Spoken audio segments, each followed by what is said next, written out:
Chapter 1. The Epistle to the Romans. Thus, for instance, we shall not be obliged to doubt that the Epistle to the Romans treats on the doctrine of justification by faith, as all Protestant writers would eagerly affirm. Still less shall we be disposed to deny that it treats very accurately and fully on the subject of law and the relation of the law to the gospel. We shall not pass over those passages in the epistle which assert the rights of the Gentiles, or those which speak of Israel after the flesh, or of Israel according to promise. We shall neither wish to regard the letter less as explaining the personal life and conflicts of St. Paul than a reader of the 7th chapter would conclude that it did, nor less as explaining the condition of the human race considered in its two heads than would be inferred from the 5th chapter. Whatever aspect the epistle has presented to any earnest and devout student of it, even to any, the most superficial reader of it, ought to receive, and I believe would receive, the fullest recognition from one who understood that Christ had been revealed in the apostle, in order that he might preach him. But the different doctrinal and practical statements which are addressed to this church when seen in the light of that truth have no longer fragmentary character. They are no longer a collection of opinions or counsels or arguments on different subjects strung accidentally together, nor again do they constitute a mere logical formal treatise in which expressions of sympathy and affection are inappropriate, or at least with which they have no natural connection. The whole will form a letter in which the sequence of thoughts is clear and orderly, in which no part could be omitted without injuring the sense of the other part, in which all flows forth freely from a rich, full, inspired mind, and is in the most perfect adaptation to the wants and circumstances of the particular persons to whom it is addressed. Those who make justification by faith the one subject of the epistle to the Romans can produce some evidence in favor of their hypothesis from every chapter. But the chapters, from the 3d to the end of the 9th, are the great supports of their argument. They are very much disposed to consider the first 2 chapters as prologue, those after the 9th, or, at all events, after the 11th, as epilogue. By this arrangement, they are able, they think, to trace the argument in those which form the substance of the letter with much clearness. In the 3d it is shown how all are guilty before God. In the 4th, that Abraham and David found forgiveness of their sins and had a righteousness imputed to them in virtue of their faith under the old dispensation. In the 5th, how this forgiveness and imputation become available for us through the obedience of Jesus Christ. In the 6th, that the doctrine of faith without works is clear from any evil moral consequences. In the 7th, how it delivers the conscience from a terrible bondage and anguish. In the 8th, how it is connected with all anticipations and hopes of future deliverance and glory. In the 9th, how it is grounded on a divine election, not after the flesh, but the Spirit. We have here what seems a very plausible view of this part of the epistle, but when it is examined from different points of view, it gives rise to many controversies. Does St. Paul, it is asked, actually mean to say that all men whatsoever are sinners in the same sense?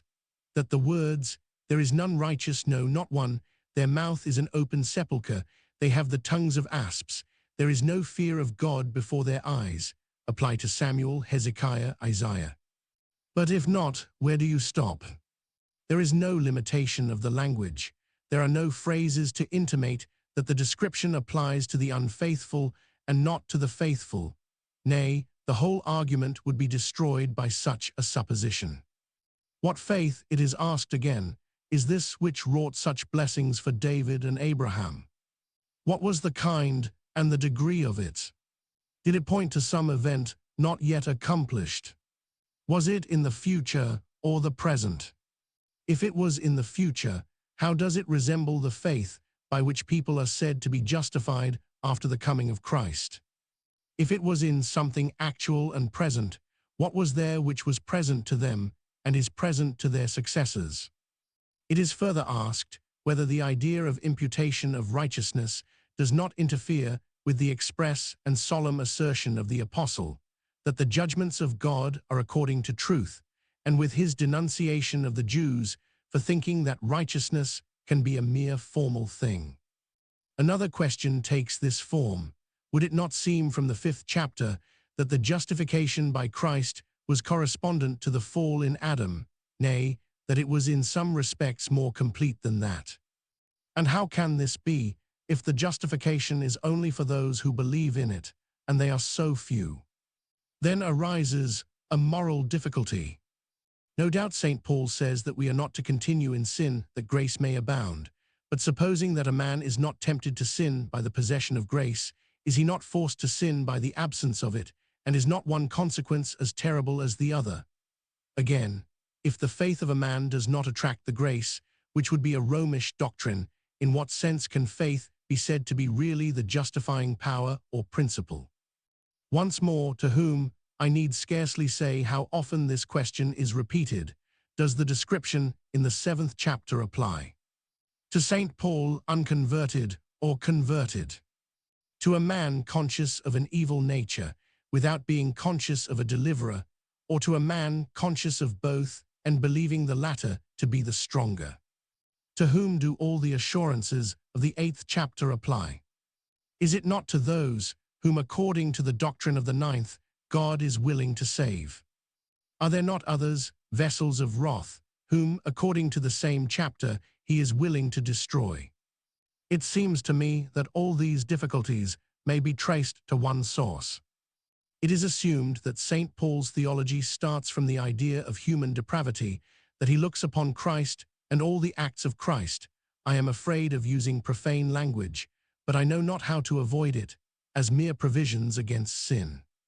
It cannot be doubted that this notion proceeds in a great measure from an impression that St. Paul's conversion is the key to his life and his doctrine.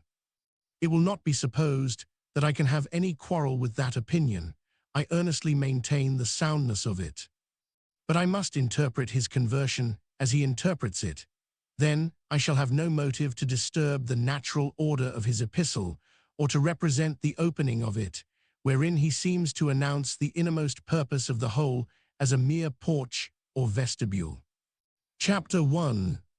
St. Paul begins his letter with saying that he is entrusted with a gospel of God concerning his Son Jesus Christ, who was made of the seed of David according to the flesh, and declared to be the Son of God with power, by the resurrection of his dead limbs or members. He says that he is not ashamed of this gospel of God, because it is the power of God to salvation to everyone that believeth. If he is asked how or why it is the power of God unto salvation, he makes answer, because in it the righteousness of God is revealed unto faith, according as it is written in Habakkuk, the righteous man shall live by faith. As this gospel is the revelation of the righteousness of God to every one that believeth, so also, he says, it is the revelation of the wrath of God to those who hold down the truth in injustice or wrong. He explains what he means by this singular phrase. God, he says, has manifested himself to men, not to one man here or there, but to all. His power and Godhead are seen through his works. That which is capable of being known of God, he has declared to them. St. Paul leaves us in no doubt what kind of manifestation this is. It is a manifestation of righteousness, of God as a righteous being. He goes on to trace up the unrighteousness of men in all its different forms, to their not liking or thinking it good, to retain God in their knowledge. In a number of ways, they confess his righteousness. They confess that he is passing judgment upon evil. And yet they do homage to the creature more than to the Creator. They make him in the likeness of birds and beasts and creeping things. And this idolatry, this revolt from the invisible God, brings after it a continually increasing train of moral corruptions and evils. Chapter 2. So far his countrymen might be ready to agree with him. They could condemn the idolatrous world and boast of their own privileges. But how dare they do this? Had they the least right to say that the mere possession of a law and a covenant had exempted the members of their nation from the sins of other nations? Had not Jews been guilty of every crime which could be imputed to heathens? Had it not been even said that the name of God was blasphemed through them among the heathen. How stood the case then? God had revealed himself to the Gentile. God had revealed himself in a more perfect manner to the Jew. And Jews or Gentiles, who by patient continuance in well-doing sought for glory and honor and eternal life, that is to say, as all the previous passage shows, Jews or Gentiles who really availed themselves of God's revelation of himself and chose to retain him in their knowledge, would obtain that which they sought, while Jews and Gentiles who were contentious and obeyed not the truth, but obeyed unrighteousness, would find tribulation and wrath. How could such an evil come upon a member of the favored chosen nation? Because the whole covenant is with the Jew inwardly, because circumcision is not that which is outward in the flesh, but means the separation of the inner man to God, the cutting him off from that which is fleshly and outward.